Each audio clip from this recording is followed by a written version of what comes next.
tẹ̀lé ẹ débi re kò rí ẹ má padà koríko tẹ̀lé ẹ débi re kò rí ẹ má padà káyé rògo bàbá lára rẹ tẹ̀lé ẹ débi re kò rí ẹ má padà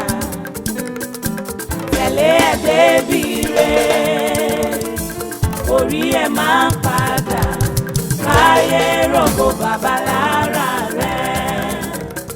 Arúgbó ọjọ́ àdàgbà má pààrọ̀ oyè o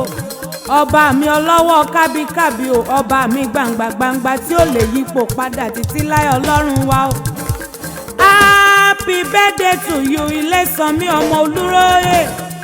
ọmọ wọn ló ń dún ẹ̀gbin ọmọ Àrígídí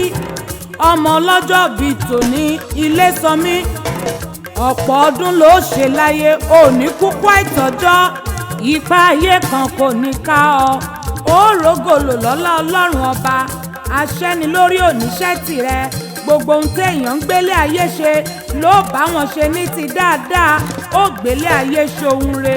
ó rówó lògbà òṣì onímọ̀lé rẹ lógo ọlọ́run ńlẹ́ o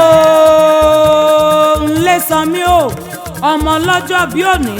mo fẹ́ kí ọ tilétilé o jẹ́ ń kí ọ délé bàbá rẹ ọmọ aréyìn jájá ọmọ èjì ní ń gbé o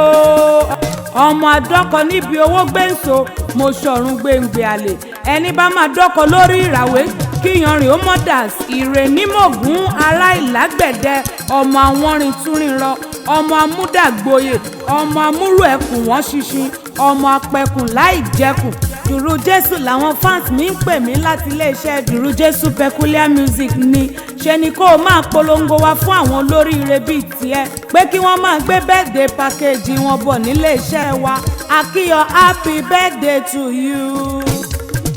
Wobi my brother ire rẹ ti dé. Wobi my brother ire rẹ ti dé. Ó ti mú ẹ gbàgbé o gbàgbé o ó ti mú ẹ gbàgbé o ó ti mú ẹ gbàgbé o aló ti mú ẹ gbàgbé o gbogbo ìbànújẹ́ o